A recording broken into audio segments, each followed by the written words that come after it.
All right, ladies and gentlemen, good afternoon to all of you and welcome to this event hosted by Link and Studium Generale. My name is Jere Maas. I will be your host this afternoon and I'm looking forward to 1.5 hours of discussion, debate and a lot of insights in these exciting times because we're going to talk about the new common, about going from the offline world to the online world, and not only on what tools we use and what platforms we use, but mainly on the behaviors that we show and the effects it has on us as human beings. So I'm keen to talk to all of you, and you can respond and interact with us, of course, as well. And I will show you in a couple of seconds how you can do so. First of all, a couple of things you should know. The meeting is recorded, the event is recorded. So if you pose a question or you want to interact, then your name can be in the screen, of course. So remember that. And secondly, for all Tilburg University students, welcome to all of you. Good to have you here. This event also counts towards the Studium Generale certificate, and more information can be found on the website. So my name is Jere Maas, and next to being your host, I'm also an entrepreneur. 10 years ago, I founded Presenters Wall. You might know it from your lectures that you have at Tilburg University. And that's the thing that we're going to use, of course, to create some interaction. Good for you to know is at the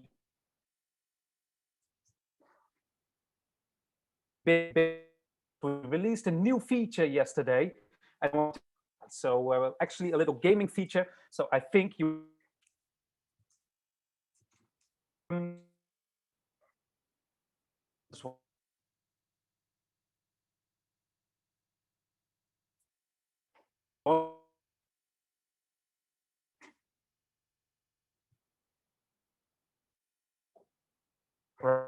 go join, of course.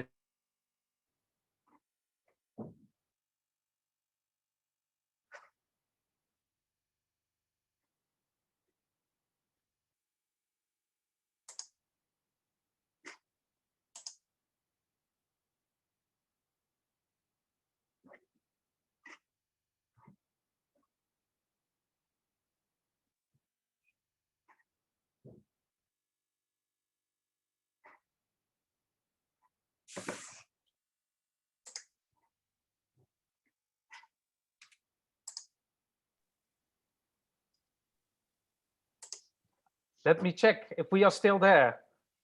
Did I? I had a little connection error, I think, but I'm back. You're good now. That's good to know, guys. Okay.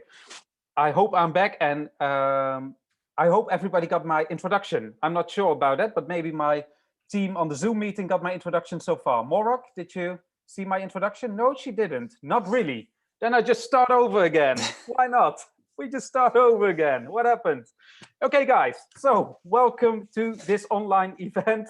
I'm sorry, I don't know what happened. We will talk about that later. So good to see you. We're going live from offline to online. I think I just went offline, but now we're back online. Good to have all of you here. My name is Jere Maas. I'll be your host of this afternoon. And we're going to talk about many exciting topics. For example, the consequences that online environments have to personal development, or how do we, teachers, musicians, professionals, other students adapt to the new common that we have, and how do online platforms bring people together. That's what we're going to do this afternoon. And you can, of course, interact with us while we are talking about this. And you do so by going to the following URL, and I will share my screen again with you. Hope it still works. You go to link.joinlive.tv. And you can do so in a new browser, or you take out your mobile phones. You go to link.joinlive.tv. There you can log in, take a selfie, and interact with us during this event. Well, actually, I'm the founder of this beautiful product. Presenters Wall founded it 10 years ago. And at the end of the event, I have a little surprise for you, because yesterday we released a new game in Presenters Wall that I would actually like to test with you. So stay tuned for that. If I was offline in the beginning at my first introduction, then I first should tell you some household messages. First of all, the event is organized by Link and Studium Generale, of course. It will be recorded, so you should be aware that when you post a photo of yourself that you can be recorded. And last but not least, for Tilburg University students, it counts towards the Studium Generale certificate as well. and more information about that can be found on the website. So my role is today to be a host and moderator and to make sure that we end in time, of course. But I can also give you a little bit of business perspective. So what changed for us in the business world? And that actually means that if you look at my company that I founded 10 years ago, we grew to 100 employees, and it had a really big effect on us. So I think it would be really nice in the panel discussion to talk a bit about this as well. I see many of you have logged in already on the Presenters Wall tool. So let me explain to you how it works. At Q&A, bless you. At Q&A, you can post your questions, but at live, you can interact with us and do some nice things. So I will post some statements to you that will fuel our panel discussion later this afternoon. But let's start with a nice test question. This is the map of the Netherlands. And at live, you can respond to me, where are you located right now? So put your selfie on the screen. I see many people in Brabant, some in Amsterdam. Well, that's the good news. Look at that. Some selfies there. Tilburg. Yeah, where's Tilburg located? Somewhere over there. Den Bosch. I see a little bit more in the direction of Helmond, Roosendaal.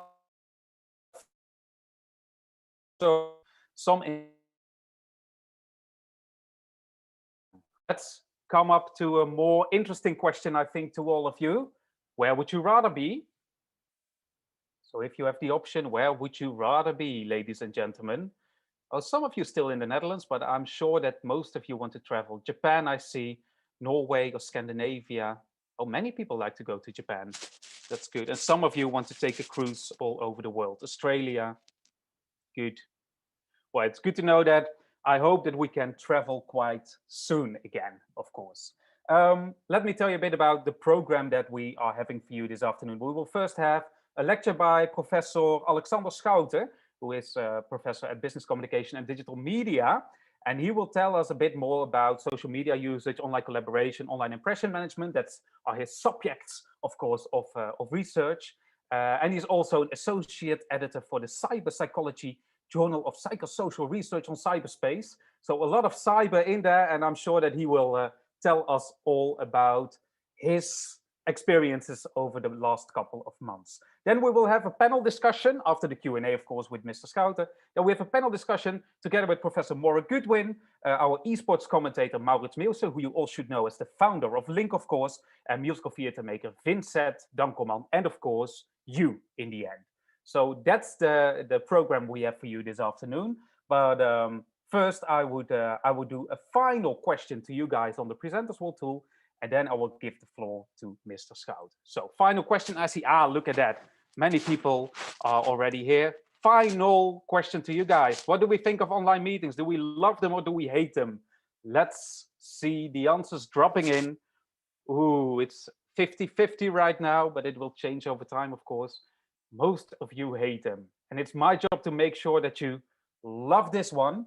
I think I've said enough so far. Let's give the floor to Alexander Schouten, who is Assistant Professor of Business Communication and Digital Media at Tilburg University. And I'm really looking forward to his perspective on this interesting topic. Alexander, to you. Yes, thank you very much. Thank you very much for having me. Let me share my screen. I have prepared a presentation, a short presentation. Screen share. If all's well, there it is. Well, I'm not going to tell about my experiences from the past in the past months, because I think those experiences are extremely boring. Maybe you have the same feeling as I am. Instead, I'm going to tell you a bit about my my research, well, maybe I can start my first slide to explain what my research is about. I've included a couple of photos of me, not to show off, but to show you that immediately when you see those pictures, you're starting to form an impression of me. You look at those photos and you have an impression of my personality. Am I a nice guy? Am I social? Am I extrovert? Well, and many more aspects of my personality and general impression. And you cannot stop helping. that. So you cannot stop that. You cannot help that. You have to form an impression. That's what we do as people. The thing is that this is a presentation online, so I could spend a lot of time when creating this presentation about which pictures I showed you. You know, I have like 10,000 pictures in which I look absolutely terrible, and I have 2 in which I look at least somewhat okay. And of course, I included those on this slide, as people do online. And that's what I study. So I study how people form impressions of each other online, but also how people present themselves online. So in general, I study the social implications of online communication technologies, specifically regarding these 2 processes, which of course has become very relevant right now, but has been relevant for over like 3 decades.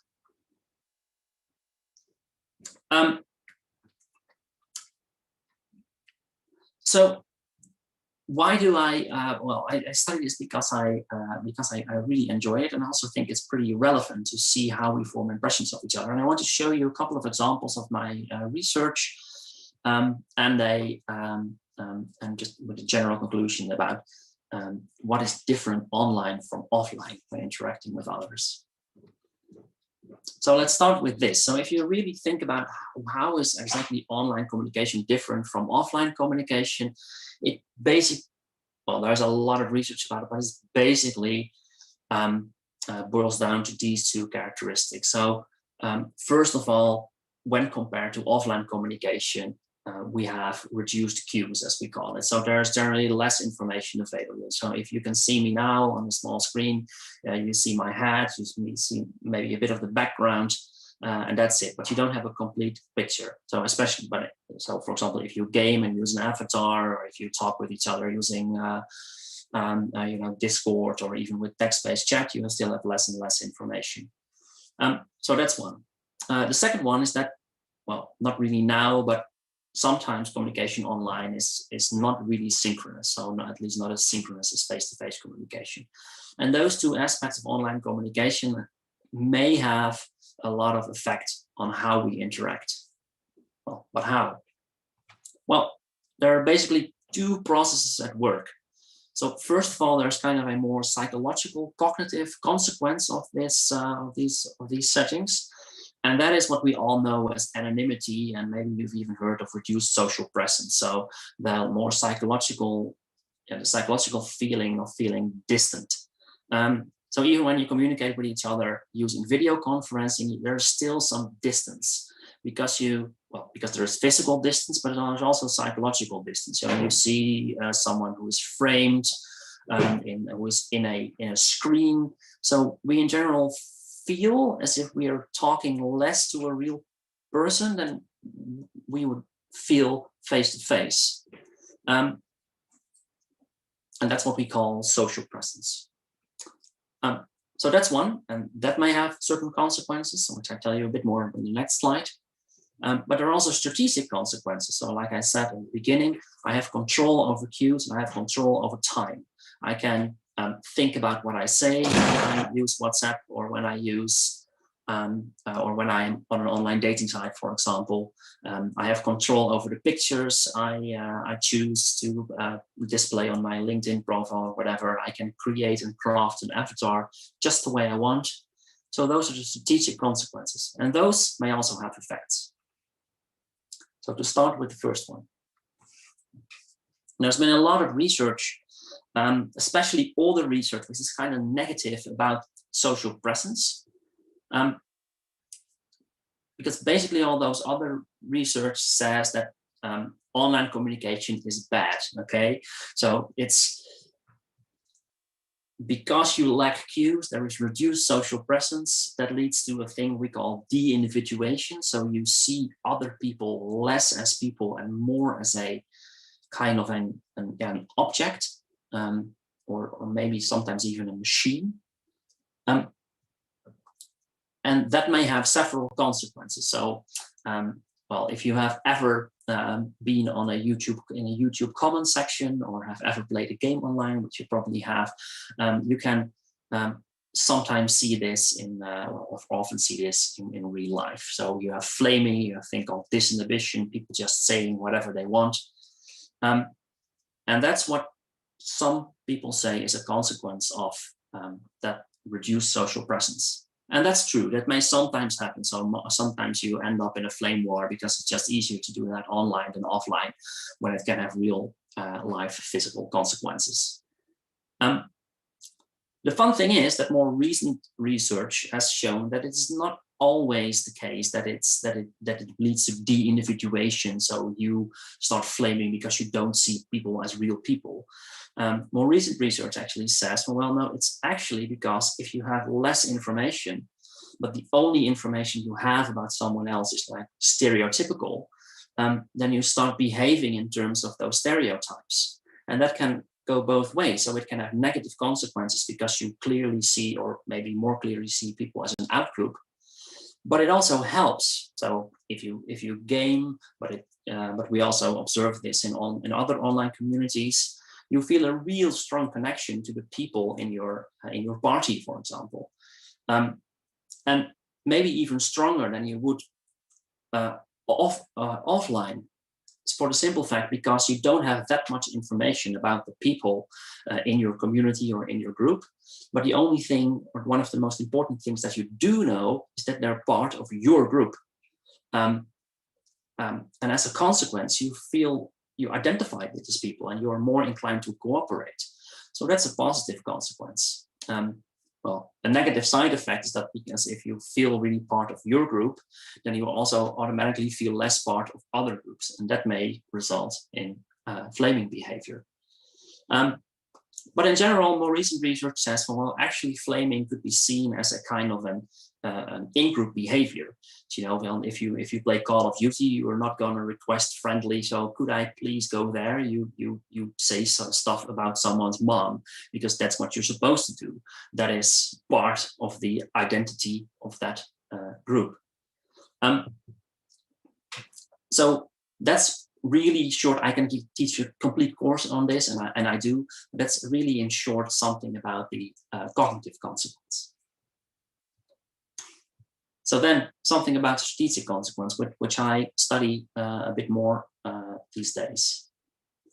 And that says, well, basically, those reduced queues and often asynchronous settings, at least that the sender can craft messages which the receiver will see later on. So for example, think of an online dating site or your LinkedIn profile. That allows you to really selectively present yourself. So you can really craft your own self-presentation. And you can take your time, and you can edit pictures however you like, or to a certain extent. So you can selectively present yourself. Other people, without having access to that much information about you, can only use those cues, so those messages that you send or those photos that you post online, to form an impression of you. So they have to form selective impressions based on the cues that are available. Well, we people are really good at that. So we use whatever we have at hand to form an impression, because we are really inclined to form impressions. We cannot really deal with the insecurity of not knowing who we are dealing with. And we use everything. So probably if you see me now, so you try to look behind me. So what's in my, so what's behind me? What do you see? And does that say something about me? But of course, I also could have thought of what I display behind me. So there is selective self-presentation and there are selective impressions, and that's forms kind of a feedback loop in which we sometimes form impressions that we call hyperpersonal. So there are sometimes more intimate than we form offline. And that's something we often observe. So if we have people interact with each other for the first time, and we have people interact with each other using text-based chat versus face-to-face, we consistently find that people who talk with each other using text-based chat like each other more than people who talk to each other face-to-face, simply because they don't have that much information about each other, and only thing they can do is to form an impression based on what they have and ask questions and start self-disclosing. So it's really interesting to see that oftentimes using less cues, having less information about someone else is better than having more information. That's very hard to communicate to others because everyone always thinks richer is better. It should always look like as much as a face-to-face conversation as possible. That's why you see me here in live stream with video. But sometimes for first impressions, it's better to use less rich media. And I have two examples, if I don't know how we're doing time-wise, but if I may. Two examples of research that we did that kind of shows this, both in an online dating context. So in one study, we collaborated with Parship. It's one of the larger online dating sites. You may not know it because it's mostly used by older people. So we use things like Tinder. Older people still use dating sites. So the average age was 55. And we did a couple of experimental studies in which we manipulated photos. So you could see someone's photo or you could not see someone's photo. And we manipulated language errors on those profiles. Because I don't know if you know online dating, but you generally post a picture or a couple of pictures of yourself together with a short description. And we manipulated the language errors, so were there language errors or not, and what type of language errors. And of course, what we found is, so that this looks like nothing, but in science terms, this is a pretty big difference. We found that when the picture is visible, people like each other more than when the picture is blurred, simply because, of course, especially in online dating, the first thing we do is want to form an impression of someone's physical appearance, because that's who we are as people. We want to know if someone is looks okay, and also because a visible picture gives more information than a blurred picture, and we like to have more information in order to form an impression. So nothing especially interesting going on over there, especially besides confirming well-known facts. The interesting thing was that errors also had an effect. So if you made errors, you were just as less socially attractive than when you made no spelling errors. But we could also see that people formed an impression on someone else based on a specific type of error. So we use basically, because we have not so much information available of someone, and someone is selective in presenting him or herself on a dating profile, we especially pay attention to those cues that we think are important. And it showed that when people made rule-based language errors, like grammar errors, the respondents immediately formed an impression of someone's intelligence. So if someone makes a lot of errors in grammar, then that person must be less intelligent. On the other hand, if someone made a lot of typos, then that person must be less conscientious, so less neat and tidy, because he probably writes hastily or something like that. And that in turn affects whether we liked someone and wanted to go on a date with someone. So this kind of shows that we look at all the cues we have available in order to form an impression of someone else. And we use those specific cues to form impressions about specific parts of someone's personality. So the second one, well, you don't have to read all this, but it's based on a speed dating study, which kind of shows what I said before, that here we have people communicate with each other either via text-based chat or via Skype with audio video, similar as we do now. And then we had them interact twice, another time, and that was face-to-face. And then we saw that people who met each other via text-based chat liked each other, well, quite frankly, a lot more than people who first met each other using Skype. And that effect persisted in the second meeting, which was always face-to-face. So this shows that the first more positive impression via text-based chat endured when we met each other face-to-face. So that's maybe a tip in online dating. So first do some WhatsApp chatting or used Tinder to first text-based chat, and only then meet face-to-face. Okay, so what kind of applications does this have? So it's not only about online dating. So here you see an example of me on LinkedIn with 2 different types of profiles that we used in another study to investigate effects of also a similar study, but then effects of spelling errors and type of photo on willingness to hire someone based on a LinkedIn profile. So this has all kinds of effects for employee behavior. So how should employees behave when they send things on behalf of their organizations? This has implications for virtual team interactions. So how should we communicate? Should we use video conferencing always, or should we find out other tools which are richer or maybe less rich? And it has kind of societal consequences. So it has implications for relation development and online communication behavior.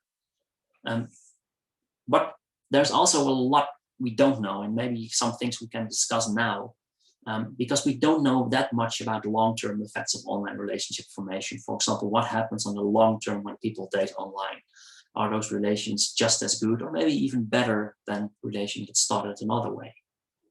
And also some studies say, well, because there's so much availability on online dating sites, well, not for everyone, but for some people probably, there is some kind of abundant choice, so that you always have the impression that you can get something better than you currently have. So there's a lot we don't know about online dating. We also don't know that much. So most of the studies that we have done, not only me, but general in the field, are studies that only study online interaction. We don't know that much about the switch from online to offline and vice versa. So we don't really know that much about how, for example, this transition to Zoom affects our relationships with others, with our colleagues, etc., or with our friends. So we don't really know also how much of our interactions can take place online. So how much of your life should or can you place online? Can it be 90%, 50%? Can you transition completely online? Or do we need some kind of offline lifeline in order to stay sane? That's something we don't know yet, and I was hoping that you may have something to tell about. So this was really, in a nutshell, some of my research, some of my ideas, and I'm very much looking forward to your responses and your questions. So thank you very much. Well, Alexander, thank you for this broad overview. I learned a lot, for example, that I should write love letters again. I think that would work best, right? Yes, I think love letters work very well. Love letters work best, and then I just put them everywhere in the letterbox and see what happens. But we will see. So everybody, you can send in your questions via link.joinlive.tv at the Q&A tab. But I have some questions myself as well. For example, I give a lot of guest lectures at universities and at applied universities, and I always see that students like to keep their cameras off, right? That's like the biggest challenge in this moment in time. Do you have like the big tip or advice on how I can fix that? Can we make it mandatory, or how do you? What's your perspective on it as a teacher? Well, to be honest, I don't really see why they should switch on their cameras. So especially in larger groups. It generally works well when they keep their cameras turned off. It's only us who do the teaching who are getting insecure. But I have noticed that for my students it really helps because of the anonymity. For them it's easier to interact. So I miss offline teaching because I like the feedback that I get when people, so in order to know if people are bored or not. But in terms of interaction, this really helps because I get a lot more questions via the chat than I normally do offline.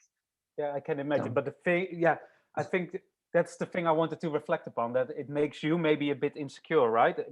For me, as I'm presenting, I like to have a look at Morag, for example, right now, who's nodding like, yes, I have the same feeling. And then I know that she's on the same page. And when she puts her camera off, I don't know if she's cuddling with her cat or actually paying attention to what we're doing here. So I think that's an interesting effect of this online world right now.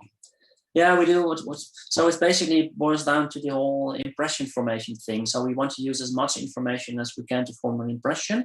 And if we don't have that much information, we tend to place a lot of value in the information we do get.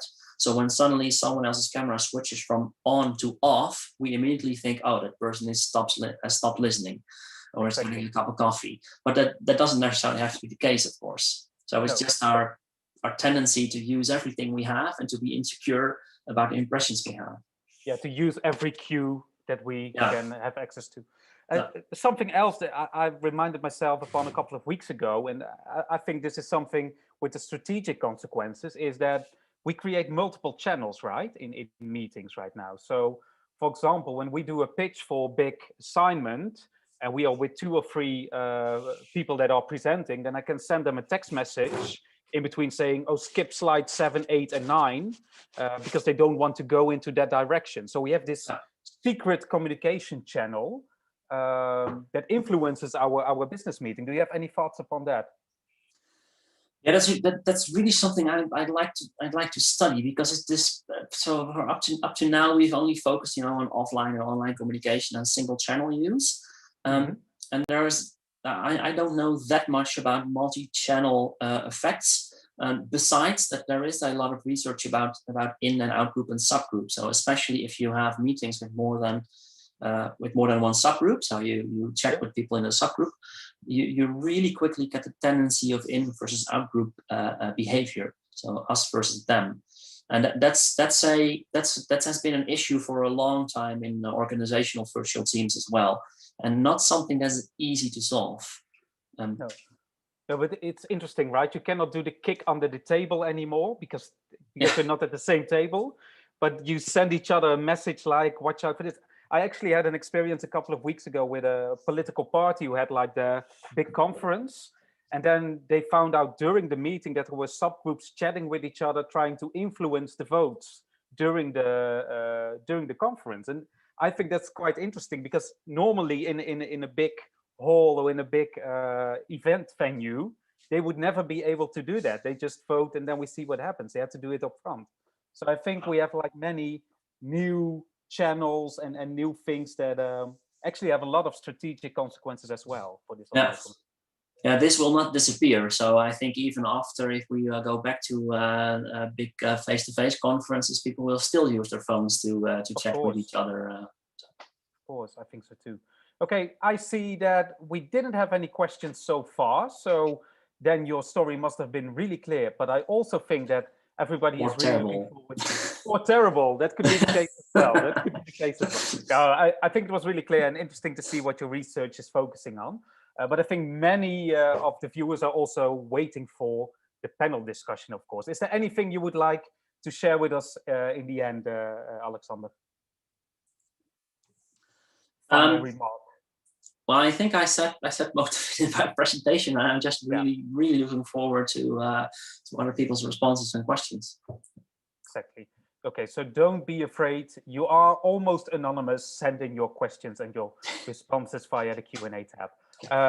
There was a lot of applause on the YouTube chat, says Annelieke. What's the best tip for teachers? Oh, you see, now they come in, the questions. When you said you were looking forward to it, they send it in. What's the best tip for teachers? Is there a tip that you still would like to share to all teachers listening to us, Alexander? For now, so now I would not be that distracted by people turning their cameras off. It's probably not you. It's some very common sense reason. So, for example, they're still in bed and watching the lecture in bed. So we have the general tendency to think that we are very important, that people are really paying attention to us, while in reality people really don't. So don't worry too much. Don't worry too much. Yeah, and don't place too much attention in minor cues that may mean something completely different than you think. Yeah, so you don't have all the information. Don't focus on the little cues you get. Just feel confident and do your teaching. Yeah. Good. Okay. Easier said than done. easier said than done, I'm sure. Yeah. Let's continue with our panel discussion. Thank you, Alexander, for your contribution. And I hope you stay with us to follow the panel discussion as well. So in our panel discussion, we have three great people joining us. And let me introduce you to them one by one, but also by asking them directly a question. So the first I would like to introduce to you is our Professor of Global Law and Development, Morag Goodwin. Morag, good afternoon. How are you? I'm fine, thank you. I'm very pleased to be here. Good to have you. You focus in your work on questions of exclusion, inclusion. I think it really links to what we said about the subgroups that actually start existing in these kinds of online meetings. But what I would love to know from you right now is how did your work, your profession change actually in the last couple of months in this going from offline to online world? So I think in part I was invited not so much for my research fields, but because I'm the co-director of the Global Law Bachelor Program. So the biggest impact of the whole crisis on my work has been simply that I've stopped doing research. So I haven't had a research day since May, which has had quite a dramatic impact on my own research agenda, simply because all of my time now is devoted to managing the shift to online in the Global Law Bachelor. And also we're growing at about 40% a year in student numbers, which is insane. So managing that development as well. And the biggest change is not seeing students face to face, right? The obvious one, right? It's not being in lecture halls and seminar rooms. It's having to do everything online. Mm-hmm. And managing the intake of, for us, 230 first-year students who have never seen the campus, who have perhaps, most of them have never been to the Netherlands even, and how you try to create a community, a learning community out of these individuals who have never met. And then, of course, not seeing colleagues. That's also a very strange thing in terms, I think everyone has noticed that, right? That it's changed your relationship to your colleagues. Work has become much more functional, is my sense of it, and much less social. There's little asides at the edge of meetings, or let's grab a coffee. You only call people when you have something to say to them or information to share, or you need something from them. And so it's really sort of changed the nature, at least temporarily, I hope, of our work relationships. Well, I already have 5 questions to you, but I'm sure that we will get more into depth during the panel discussion. So good to have you here. Maurits Meeusen is the next one I would like to introduce to you. He's esports commentator, and he was one of the founders of Link. So good to have him back. Well, I think, Maurits, being an esports caster and commentator, you have booming business right now, or am I mistaken? Yeah, like in general, outside of offline events, which when you look at a global level, so if you look at like the best competitions in the world, there always used to be an audience, and clearly now there isn't. But when you look at the local level, so the Dutch and the Belgian championships, for example, the UK ones, there was never an audience anyway, right? So like the main difference is that everyone is stuck at home. I think viewership for most esports leagues has gone up dramatically over the last year. But simultaneously, there has been, I think you noticed most of the world championships where every match has like Olympic stadiums full of audience. That's where you really notice the difference. There's just a lot less impact as to what you're doing. But if you look at people viewing online, then that has increased as well a lot, I think, right? The last year. I mean, in my experience, yeah, I think most, most leagues are doing really well at the moment. But it really depends on what level you're looking at. I think the regional level, so where I was previously, is very different in terms of how it works and how it benefits than a international level. Yeah, and I correct me if I'm wrong, but I heard that you're not in the Netherlands right now. You are in Seoul. No, I escaped. Everything's fine here. I had to sit for 2 weeks. Where are you right now? I'm at the neighborhood Myeongdong, and I'm in an Airbnb where I've been for the past 2 weeks, but I was released from quarantines like 2 days ago.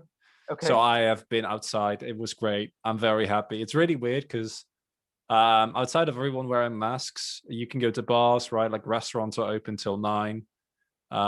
It's all pretty chill, which is weird going away, because when I left the Netherlands, which was end of January, like we just had curfew installed. Yeah. which was very rough. Yeah. Okay. Well, let me give you the latest update, or did you already read it? I heard. Yeah. The court in The Hague has. I've completely abandoned my law degree, but I still keep up with developments like that. Okay, good. Well, good to have you with us, Maurits, and we're gonna hear more from you in a couple of seconds, because I want to introduce you to Vincent Dankelman, musical theater maker. And I think, of course, if we look at musical, at theater, at culture in general, they had, of course, a big hit with the COVID crisis. Vincent, how are you doing?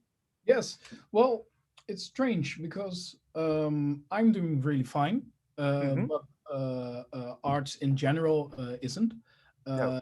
And but yeah, that counts for everybody. But yeah, I'm doing really fine. The first lockdown in the Netherlands, I'd stayed home for 11 weeks. Was it? Yeah, 11 weeks. Yeah. And afterwards, in the summer, I made online arrangements with my performers. And I work here at Theory in Roosendaal. With performance with physical disorder, mostly Down syndrome. So it was very weird to not interact with them in the studio and on stage. Yeah. Everything was online, and we used to, everything in our work is about contact, about making things live, making it realistic, making it real for people, and interacting with them via the computer, by computer, is so weird. Yeah, it's totally different, of course. Yeah. But a few weeks later, I think it was August. Yeah, we could come back in the studio, because most of the performers they live in big houses with other ones where they get their social care, and it's important for them to go to work. So I had to go back to work, and it's great, except for being having the distance, so that really, it stays weird. I cannot. It stays weird, of course. Yeah. It's a weird way of making theater, but also a weird way of being human. I can totally relate to that. Yeah, I think many of us feel the same way. And when I was talking in preparation of this event, we talked about the new common, and everybody is talking about the new common, but I don't think we want this new common. And so there's so many things that are changing in our worlds and in our lives in this moment of time. But it's good to hear, Vincent, that you are at least doing fine by yourself. And yes, I think if I look at our panel today, ladies and gentlemen, then we have a teacher and co-director of the Global Law program. We have an esports commentator and a musical theater maker, and me as a businessman. I think we have 4 people who can actually reflect upon what's happening. So I would like to kick off our panel with a small question to you guys at home. So take out your mobile phones again, or the extra tab you made in your browser, and I will share my screen once more with you, because the question that I would like to ask you is, here we go. Question that I would like to ask you in one word: how do you feel in this new online environment, in this new online world? And you can type in one word, and the words that are shared most will come in biggest in our screens. So in one word, how do you feel in this new online environment? You go to link.joinlive.tv. We see weird, lonely, disconnected, aftakeling. Oh, wow. Disconnected, weird, busy, fine, uncomfortable.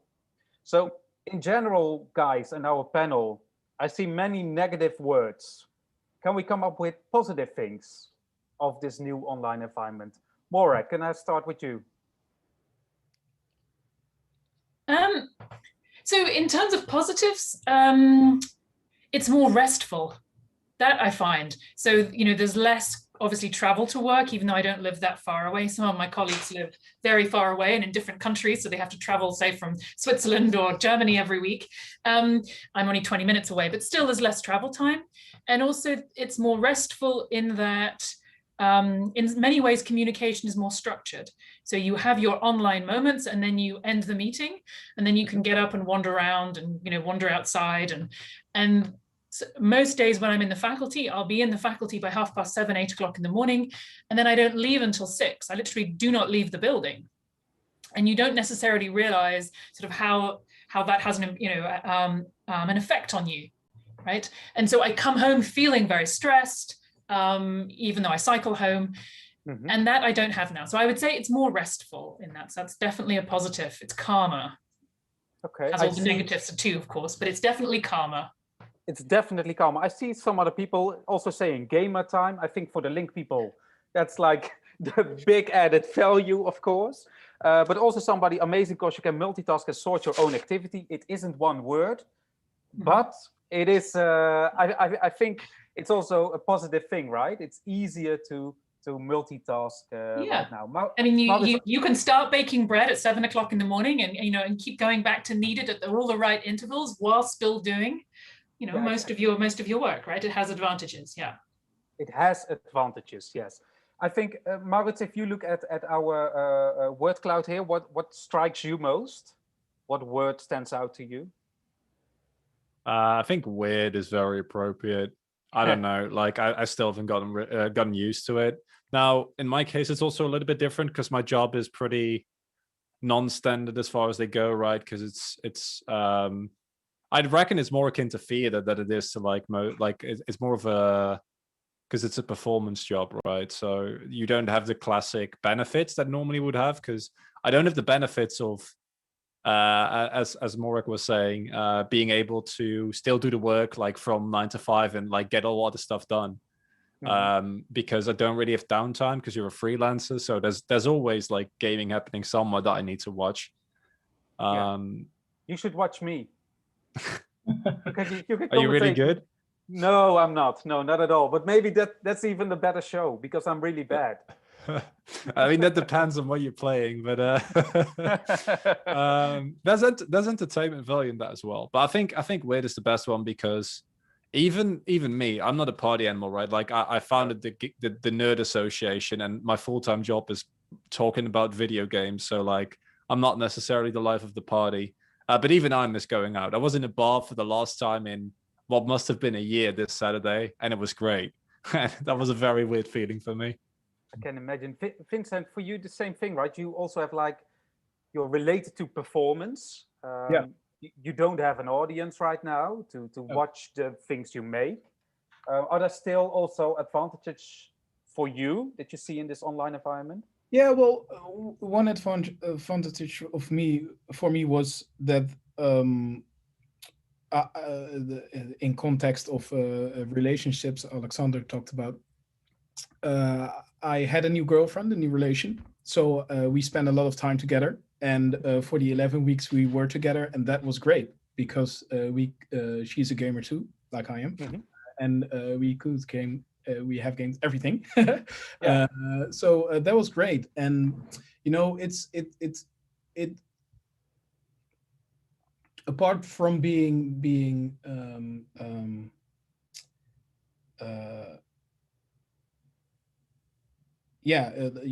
not going to work, not have to travel, not your normal day things that you have to do. Apart from that, it felt like a luxury being home, getting paid, gaming, get out of bed in the noon, that felt like a luxury. But now, a year later, I'm a bit sick of it. It's long, really a long road. So the first week it was, okay, well, then I stay at home. Let's see what we will eat. And a game, of course, here we go, yay. All happiness. And week after week, I get more disappointing not going to work, not see my performers. Exactly. I think many of us can relate to that. And when I look from a business perspective from our side, actually, it was pretty good to us. The first weeks were horrible. We lost a lot of clients and a lot of revenue that we had. But when I look at our development team, which is 50 people, they became way more productive by working at home. It's great. They are so much more productive. So we get way more result for what we put into it. And right now, to give you an example, because we always also build little games, for example, for McDonald's, in-app games, and the Burger Crush, that's like Candy Crush, but then with hamburgers. And they get played so much. People love to play these kinds of little games. So business-wise, it's actually quite good to us. However, I really miss to see my colleagues and to have that informal connection. And in the beginning, I tried to set up like we have a lunch meeting with everybody together and we eat lunch together. And you do it 2 times and then everybody is sick of it. And then, you know, you get disconnected. I actually want to ask you, Morag, sorry. One of the things you said, that it was a big challenge to you to welcome new students to campus. How did you do that in the end? Did you come up with a solution for that? No, not really. And we sort of outsourced it to other students. So we did a couple of things. We did sort of virtual tours of campus, and we did virtual tours of the town. And I organized a quiz about, you know, things to do in Tilburg, about carnival, about things like that, the kind of thing we would perhaps do anyway, but we did it online. What we did do that's different, we launched a new mentoring program, which we hadn't done before, so that senior year students mentored first year students in small groups every Friday. So at least they got to know some people in small groups. And we also then introduced small group tutorials into our first year classes. So we put a lot more resources into our first year courses. And that seems to have paid off. If I look at the course evaluations, student satisfaction in the first year is extremely high. So we're sort of, you know, very proud of that. It's student satisfaction in the second year, and the third year has gone down. And that's also to do, you know, there are no new resources at the university. So it's this, colleagues have been asked to work an awful lot harder. And we also see that in now people were willing to put all that effort in the spring semester, and we got everyone enthusiastic over the summer with all of our amazing digital education plans. And you see now that people are tired. And now we're being out there, they're sort of being asked to do it again for another semester. And then there's no prospect actually really in September that we'll be back on campus. I think that everyone was sort of holding out, we'll be back, you know, on campus in the second semester. And then it was like, well, probably not. And then it was like, well, we'll definitely be back on campus during the summer. And now, of course, that's like, well, maybe not. And you really see that people are getting very tired now. So I think it worked quite well, but maintaining the enthusiasm is proving difficult. Yeah, and maybe a nice link to that is if we talk about work-life balance. You started talking about baking your bread in the morning at 7 o'clock. I have a question for people watching us as well. Work-life balance has no place in the new common. And what I mean by that, I see people like, what is he saying? What I mean by that is, well, there is no difference between work and life anymore. If I look at my perspective, then work became life and life became a lot of work as well. And especially in the beginning, I was working all weekends, etc., etc., etc. How do you feel about it, Morag? Because you actually said, well, I'm quite happy with it. I don't have to travel anymore. I bake my bread in the morning. No, yeah, I'm not entirely happy with it. So, I mean, I agree very much with Vincent. So, I mean, I travel a lot for my work because a lot of my work takes place in other countries, like a lot in Africa, for example. So I tend to always be traveling sort of every 6 weeks. I'll be in another country teaching or doing research or organizing something. And I must admit in the beginning, it was like, wow, hey, I have all this time. Nice. This is great. Like, wow, it is fantastic not to constantly be traveling and, you know, going up to Schiphol and so on. But that lasted only a few months, right? And then I was like, wow, like I have never been in my own house for so long. Like, you know, it's insane. And then there's also the question that obviously I come originally from England, and I have a family there. I have an elderly mother who, you know, who had to celebrate Christmas on her own and who celebrated her 80th birthday on her own. And so yeah, that's pretty rough. Sorry, I forgot what the original question was. I was addressing the last one. Well, it was about work-life balance. And so I think most academics, there is no work-life balance. It's not like, so it's a little bit perhaps like entrepreneurs in the sense that we do work for ourselves in terms of our research. I'm not sure whether Alexander agrees, but most of our research is done in the evenings and at weekends. And so, I mean, I live with another academic, and therefore work-life balance, that's, very rarely is there a work-life. So that in that sense, there hasn't been so much change. I think what has changed is that in some ways, communication has become, as I said, it's become more functional. It's also become a lot less structured. And so I see that students expect us to react to emails through the night, through the weekend. And there's a lot more individual emails coming from students, whereas before I think they would have spoken to us in the break during class, after class, before class. Now there isn't the opportunity to do that, so you get a lot more emails. And so that I think has consequences for faculty members. Yeah, there's a lot more communication pressure. But other than that, I haven't really seen so much of a change. But I don't have school-age children at home, so that does make a difference. I think that's a big difference as well. That makes a huge difference. The colleagues I have, do you have children, Maurits or Vincent? Nope. Nope, me neither. But I see colleagues of mine that actually have a lot of work with homeschooling their children, of course. Yeah. And I think that's a big challenge as well. Vincent, if you look at your work-life balance, how's that right now? I was thinking about it. I am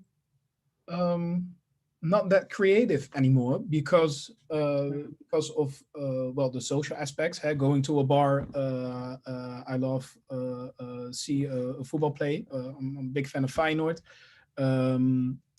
Nice. So yes, you're welcome.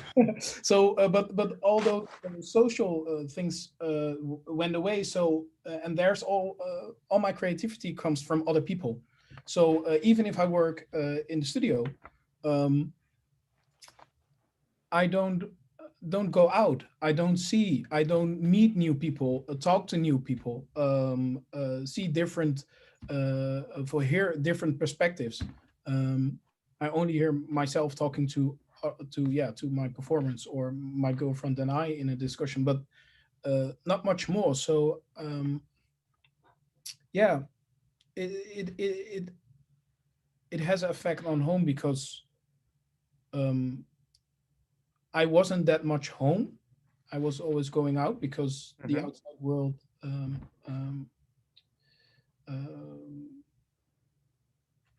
give me things. Gives you inspiration, right? Yeah, inspiration and so that has effect. I think that's the biggest effect of all. Yeah. Yeah. Maurits, if you look at, you're like totally immersed in this online world, or am I mistaken? I feel you are totally connected to this online world. So my question to you is how did that change? How did that change the world for you? Or have you seen really inspirational examples, for example, that you would like to share with us on how people are still connected, the thing that Vincent is missing a bit, via online platforms? Oh, I mean, I think that for a lot of gamers, it is kind of different, but it's the same as with anything, right? I think everyone, no matter how much you like being on your own and like sitting at home and playing a video game, there's only so much time you can actually spend doing that. And I think there are very, very few people, even the most diehard of gamers, which I consider myself as well, who are actually content just doing nothing and playing video games, even if it's with other people, right? Because I think something that now is more common knowledge, but a lot of people didn't really get, is that gaming is, in a lot of cases, inherently very social. If you look at the most addictive games, you're looking at stuff that very often has a strong social component. I think World of Warcraft is the best example, which I think is the most addictive game. MMOs in general, but World of Warcraft is a really good example because it was such a big cultural phenomenon. But I think for gamers, that part of finding a lot of social interaction online hasn't really changed. It's more that, as with anything, if you do it too much, it gets boring, right? If there's no change of pace, then you just get kind of sick of it. And that's something that we also always wanted to do with Link, is not just have gaming events, but also just have mixers and parties and social stuff because it's a vital part of being a happy human being, and then that obviously all got kind of taken away. I learned that the online board games event at Link are one of the biggest successes right now, which has a really big social component, I guess, right? Yeah, I mean that was always the idea with Link, was the social aspect of it, right? Really play that up, and that is also why you see that the parts of Link that do the best. I think I haven't been super involved, obviously, because I've been working ever since I left uni. But it's the social parts. It's not the hardcore competitive players, which I initially expected, but it's not them. They're not really, because if you're really good, you're probably not playing at the uni level anyway. kind of. Yeah, it's like the really good players just play for like football clubs like PSV or in the German or French leagues or in the UK.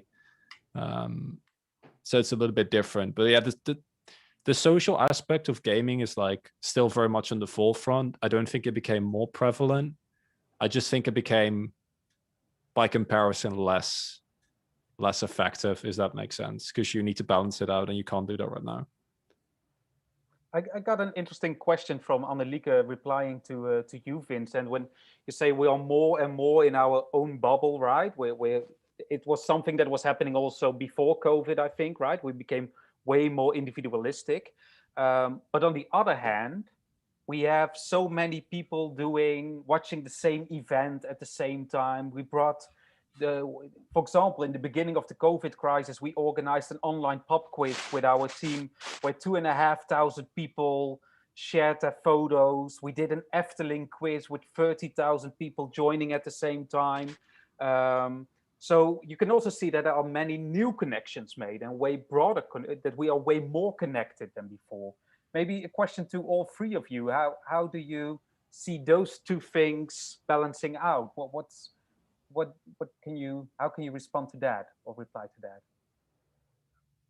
Well, I think to refer to Alexander, I wrote it down. He talked about de-individuation, about seeing I see you at my screen, but the perception I have is it's in my screen, so it might not be people or something. It's weird. It's in some way artificial. And that's the same thing about all those online events, big or not. I saw a few. I was thinking about Vrienden van Amstel Live. Yes. Concert. I had so much fun with my dearest next to me, but it was in our living room. It wasn't at Ahoy in Rotterdam. So when the show is over or during the show, you get a drink from your fridge, not from a bar there. So the perspective is different because you're watching at the screen. I just thought if I go backwards, my room is bigger than it was because I was so into this screen.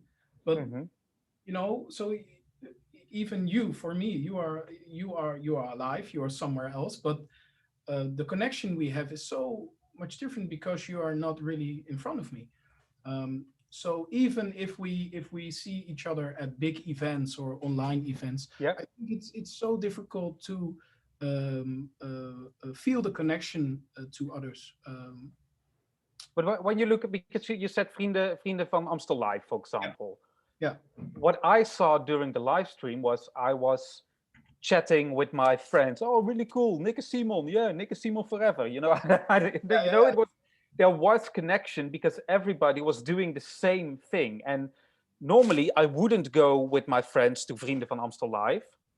And now we had this shared experience.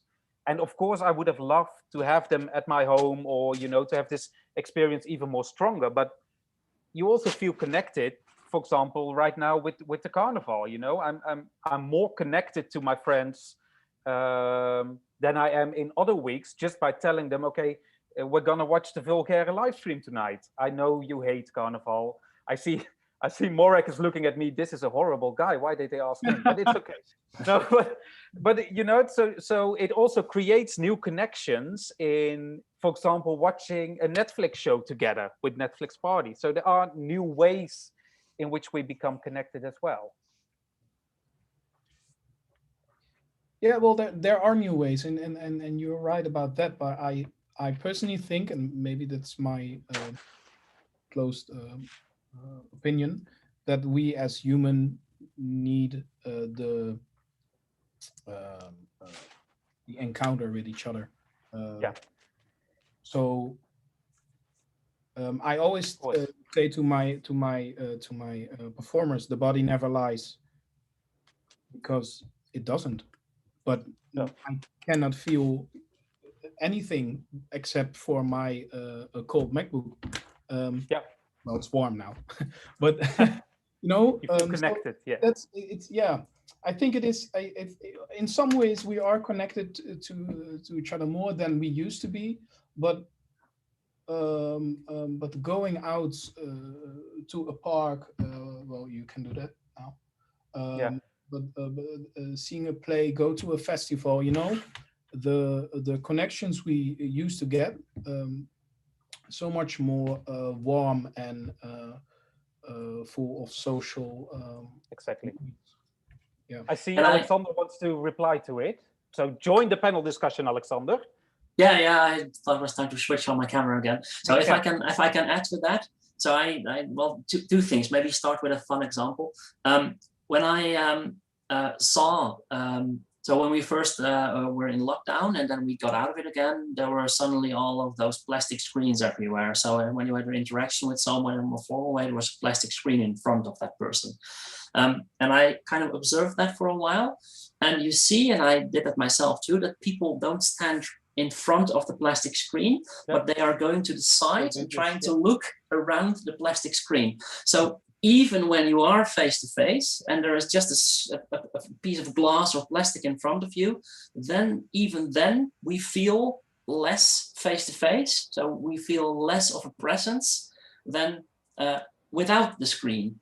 So I think there is something inherently important about being able to see each other, and also you know, being able maybe to touch. Well, you don't do that, but just the feeling of being able to do that is really important for human interaction, and that's something that's difficult to grasp in something objective. I think it's really a feeling.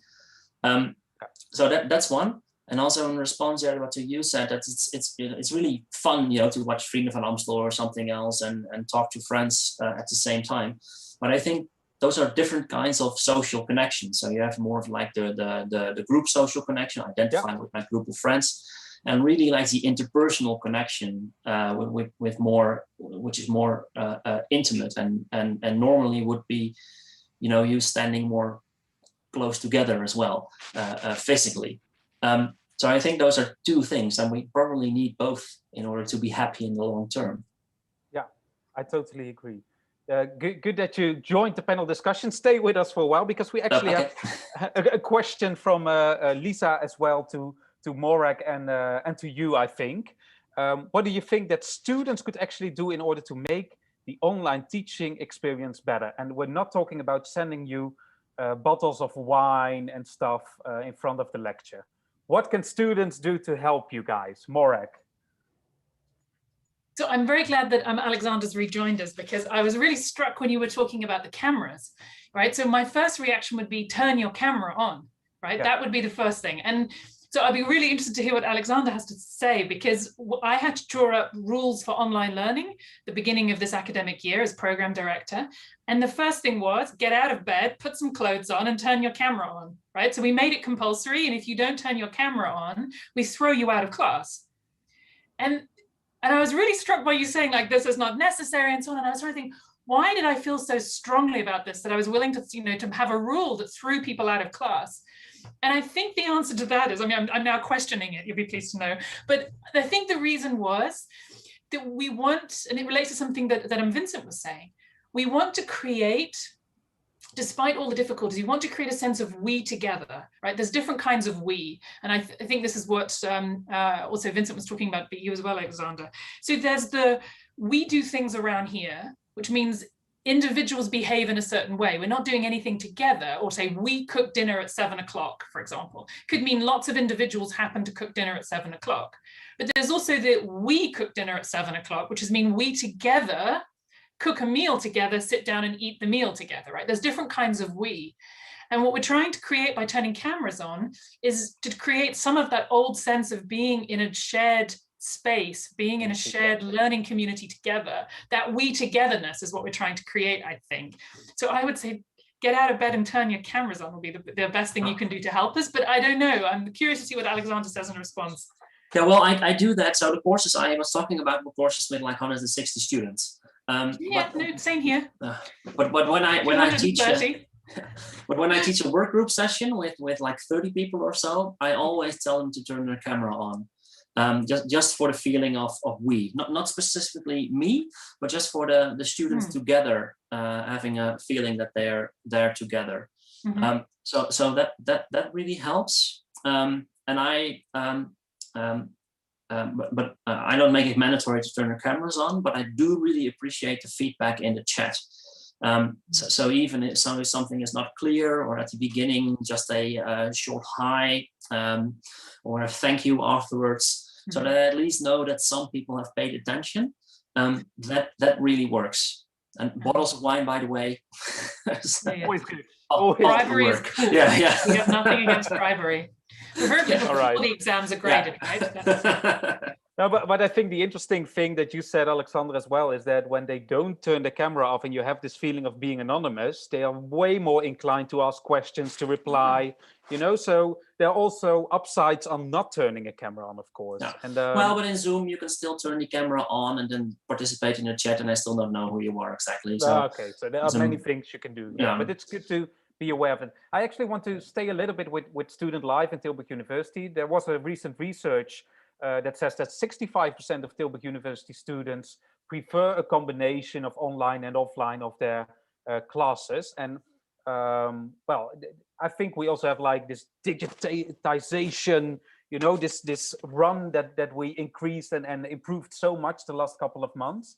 How do you see the future for students? And I would actually like to ask Maurits first, as being young. I will start with that, Maurits. Being young and bright and being a former student of Tilburg University, how do you see the near future for university lectures, classes, that kind of things? I mean, it's been 2 years. I don't know how much I can still. Yeah, you can still say something about relate to the. It has been 10 years. It has been 10 years for me, so you can say more about it. Well, I mean, I don't know. I think it's hard. I think that it's also not bad to acknowledge that like it's just going to be worse until like the problem is solved, right? Like I think that something that will really get me down is like always being forced to be positive about the fact that like, we're all stuck at home and we're constantly being barraged by like a lot of stuff that is actually really upsetting. I think there's also value in that. In terms of actual practical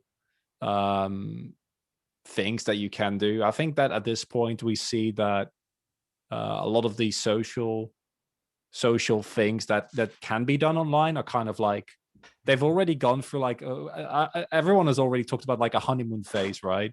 I think that the first time you do a Netflix party, like, oh, this is amazing, this is super fun, and then like 15 times down the line, or like 3 lockdowns later, you're like it just limits your options to an extent where, and this is something that I think both Vincent and Alexander talked about, is like very core to what makes you happy as a human being, and it's interacting with other human beings. And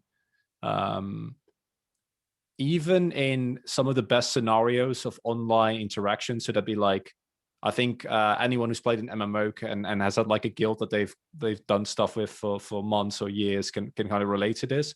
Even that is, while a really good social experience, not really a suitable replacement or substitution for actual face-to-face interaction. So I think until like, hopefully we get a repeat of last summer, right? Because last summer everything was going a lot better. because otherwise I think it's still going to be couple of hard months. That's not a very upbeat answer. No, unfortunately. Like I'd like to say something more positive, but I think you started your answer with "I'm always positive," and now you end with this. That's a horrible thing. Well, yeah, but that's again, that goes back to what I was saying earlier, right? I think there's value in acknowledging that it's just not great, and exactly, it's not ideal. That doesn't mean that we shouldn't try to look for answers, but no. But Morag, if I look at you, do you agree with the students that say we have to keep this combination of online and online, or would you prefer to go back to total offline teaching and work groups and stuff? No, I mean, I'm definitely in favor of some kind of hybrid. I don't know what that's going to look like. But I mean, what I see among colleagues at the moment is we have really very much two camps. There are those who say, we are only going to be online now. This is great. It opens up opportunities for students from all over the world. It's much more equal access, which is not true, right? It depends on a very good internet connection. So it definitely isn't equal access for sure. But, you know, I have a number of colleagues who wish to stay living in Berlin, Switzerland, India, wherever, like, you know, so they're like, yay, let's stay digital.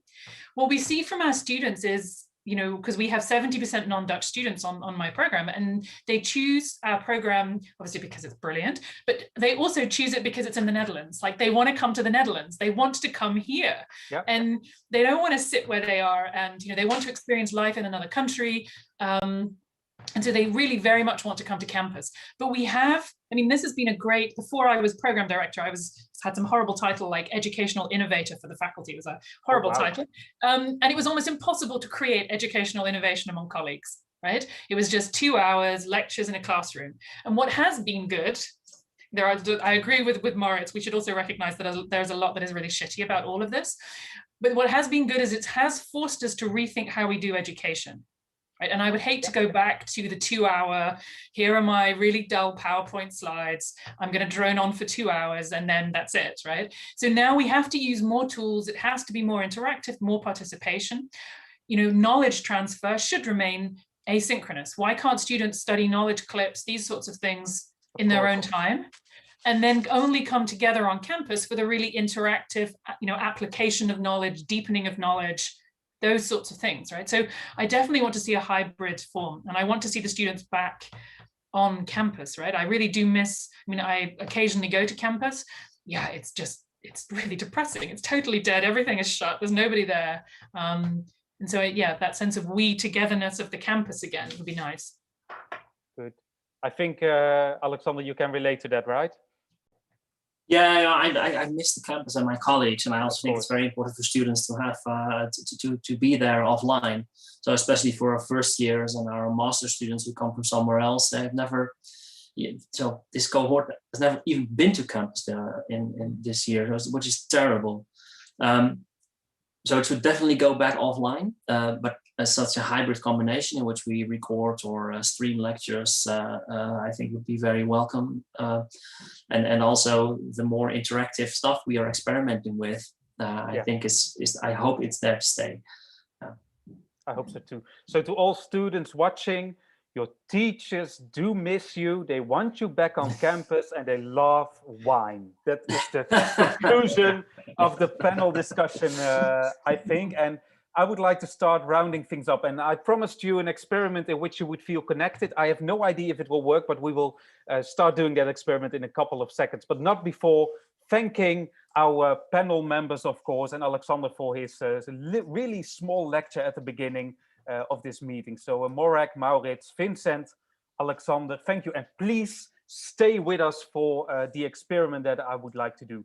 Because in the beginning of the COVID crisis, we had some time to develop some new cool things. And sometimes we develop stuff that we don't know how we will use afterwards. And that's one of the things that I want to share with you now. And what we're going to do is I'm going to give you a drawing exercise. So you need to have your mobile phones ready because we make a digital Pictionary thing. And I will share my screen with you. Where did we stay? This is going to be horrible or brilliant, one of the two. So let me share my screen. And when you go to live, I will give you a blank canvas. And in the first round, I have a question for you. Draw a monster. So if everything works, you can start drawing a monster. at link.joinlive.tv, and I should see them on my screen. So I see people making monsters right now. This is really cool. I like it that it actually works. Oh, wow, look at that.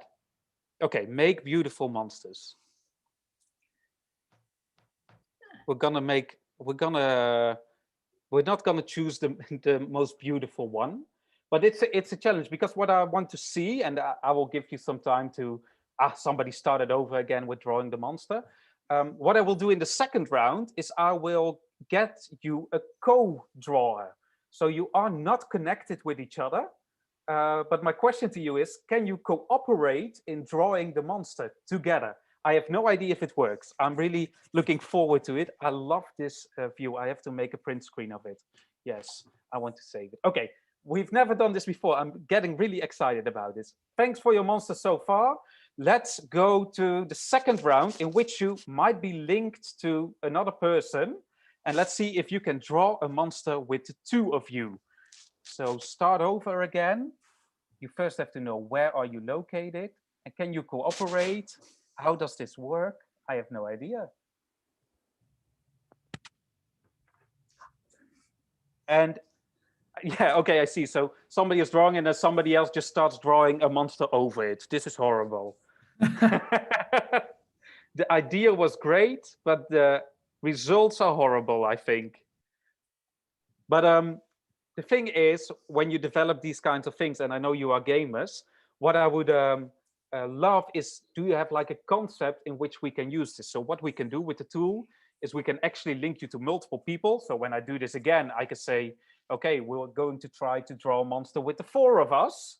So that means that you're now linked to 4 people. And can you do that, for example? But if you have a great concept for this Pictionary tool, please share it to me, because well, I think it's a lot of fun. You see, it's really funny that you are trying to work together. And for example, what I was thinking, if we can do it also that the screens need to work together, so that we create one big monster on here. Okay, the good thing is that you love drawing, but it doesn't become better, I see. Thanks for joining this experiment, guys. I think it's a nice ending of a nice afternoon, and in which you also see that innovation never stops, and that new things are developed all over the world to poop. Who said poop? They draw poop. It's okay. I think that's the best ending of today's meeting. I would That's like to. the internet. That's the internet, Maurits. You're totally right. You were the one. You were the one, Maurits. Definitely. Anyway, thank you one more time, Maurits, Morag, Vincent, and Alexander, for your contributions. I love the topic. I love the discussion. I had some new insights, sending love letters instead of my picture to people, for example. Teachers love wine, but they also miss the students. Put your camera on. You can help them with that. A lot of things being said about esports and the gaming development and traveling and your personal and the bubbles that we all live in. I think the most important thing is when we look back at the first word cloud, we saw lots of negative words saying the current situation. And I can totally imagine that you feel like that right now. But I think, let's conclude with the words of Maurits, try to find some positive things in this situation. And I hope you find some positivity in this meeting. I feel at least energized. I'm going to get a nice cup of coffee, and I wish you all a great afternoon. Bye-bye. Take care. Thank you. Thank you. Recording stopped.